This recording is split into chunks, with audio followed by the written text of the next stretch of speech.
नमस्कार। उत्तर प्रदेश के भाजपा नेतृत्व ने जिला अध्यक्षों की जो सूची केंद्रीय नेतृत्व को भेजी थी, यानी लखनऊ ने जो सूची दिल्ली को भेजी थी अंतिम मोहर लगाने के लिए, उस सूची को केंद्रीय नेतृत्व ने होल्ड कर दिया और लखनऊ वालों से कहा गया कि नए सिरे से कवायद करिए।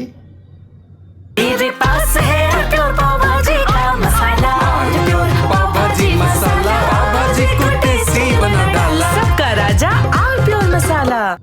और उस कवायद में इस बात को सुनिश्चित करिए कि प्रदेश के कुल जितने जिलाध्यक्ष बनने हैं प्रदेश में, उनमें से 25% यानी 1/4 हिस्सा महिलाओं और दलितों का हो। यानी उत्तर प्रदेश भाजपा के जिलाध्यक्षों में 1/4 का शेयर महिलाओं और अनुसूचित जाति के लोगों को होना चाहिए। जो राज्य ने अभी सूची तैयार की थी उसमें ऐसी स्थिति नहीं थी। कुछ महिलाएं थी, इक्का दुक्का, कुछ दलित थे, लेकिन ना ये दोनों मिला के 25% की हिस्सेदारी हो जाए, ऐसा कतई नहीं था। तो केंद्रीय नेतृत्व ने उस सूची को ठंडे बस्ते में डाल दिया और कहा नई सूची बनाओ, इस सूची से काम नहीं चलेगा। अब हड़कंप मचा है, जिले जिले में हड़कंप। बड़ी मुश्किल से तो सूची तैयार हुई थी। सांसद को राजी करो, विधायक को राजी करो, राष्ट्रीय स्वयंसेवक संघ के पदाधिकारियों को राजी करो, भाजपा के क्षेत्रीय पदाधिकारियों को राजी करो, फिर प्रदेश वालों में सेटिंग गेटिंग हो, तब कहीं जाके नाम पहुंचता था जिलाध्यक्ष के लिए। वरना सब जगह खींचातानी थी विकट। बड़े नेताओं के अपने अपने शक्ति केंद्र हैं, अपने अपने शक्ति समूह हैं, उनका आपसी संघर्ष था।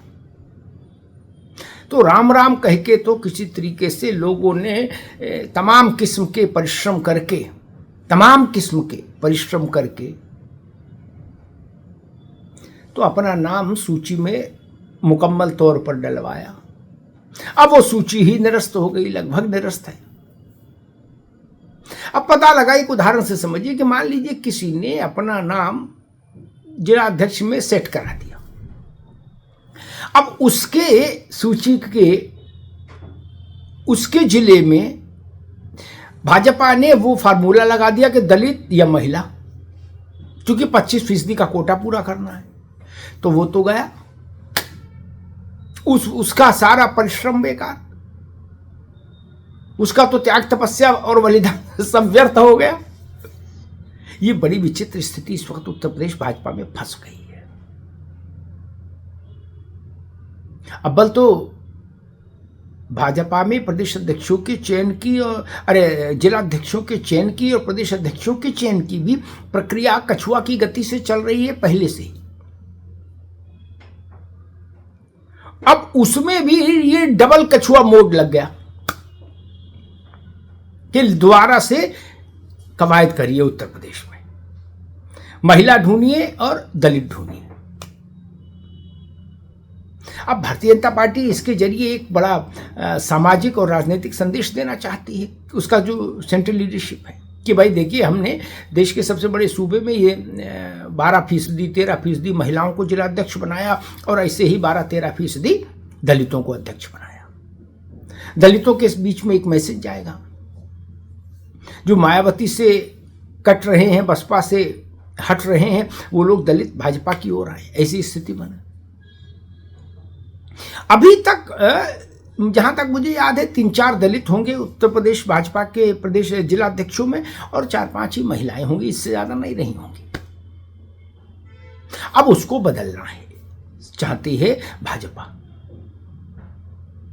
लेकिन अगर ये संदेश पहले दे दिया गया होता, 3 महीने पहले, जब जिलाध्यक्षों के लिए जोड़ तोड़ भोजन बैठक और विश्राम हो रहे थे, तब अगर ये बात पता होती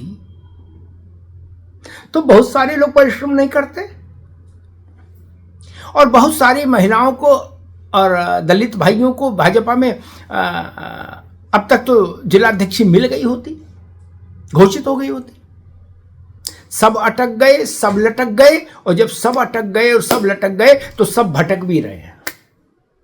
अब जिलाध्यक्ष चाहने वाले समझ ही नहीं पा रहे कि कौन से दरवाजे की कुंडी खटखटाएं।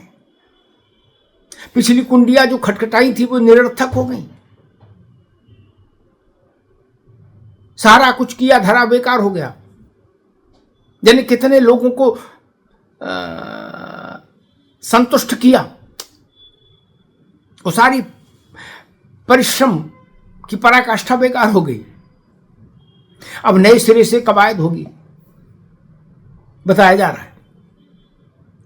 हालांकि महिलाएं खुश हो सकती हैं और दलित वर्ग के जो भाजपा के कार्यकर्ता हैं वो प्रसन्न हो सकते हैं कि उनके लिए अब अवसर हमेशा से ज़्यादा इस बार होंगे।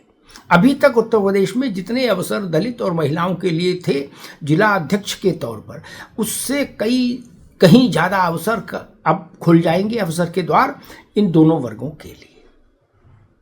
लेकिन एक बड़ा प्रश्न ये भी है कि क्या भारतीय जनता पार्टी में जिला के स्तर पर इस ढंग का नेतृत्व पार्टी ने पहले डेवलप किया है?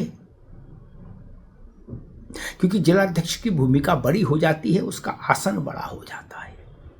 2026 में पंचायत के चुनाव हैं उत्तर प्रदेश में, त्रिस्तरीय पंचायत चुनाव, और 27 में विधानसभा का चुनाव है। तो इसलिए इस बार जो लोग जिलाध्यक्ष बनेंगे उनकी भूमिका और भी ज़्यादा निर्णायक होने वाली है, और भी ज़्यादा बड़ी होने वाली है। जिला पंचायत के त्रिस्तरीय चुनाव में जिलाध्यक्ष की भूमिका होती है उम्मीदवारों के चयन में। विधानसभा के चुनाव में रणनीति, संगठन का प्रबंधन और उम्मीदवार का चयन, इस सब में विधानसभा जिलाध्यक्ष की भूमिका होती है। इसलिए ये जिलाध्यक्ष जो बनाए जाएंगे ये युद्ध काल के जिलाध्यक्ष होंगे। पहले पंचायत में लड़ो और पंचायत से लड़के निपटो तो सीधे विधानसभा के लिए कमर कस के मैदान में उतरो। इसलिए और भी ज़्यादा जिम्मेदारी हो जाती है कि पार्टी ऐसे लोगों को खोजे जो परिणाम देने में सक्षम हो, और साथ में ये राइडर की लगभग चौथाई हिस्सेदारी सूची में दलित और महिलाओं की होनी चाहिए। धन्यवाद। मेरे पास है प्योर पाव भाजी का मसाला, प्योर पाव भाजी मसाला, पाव भाजी को टेस्टी बना डाला। सबका राजा आल प्योर मसाला।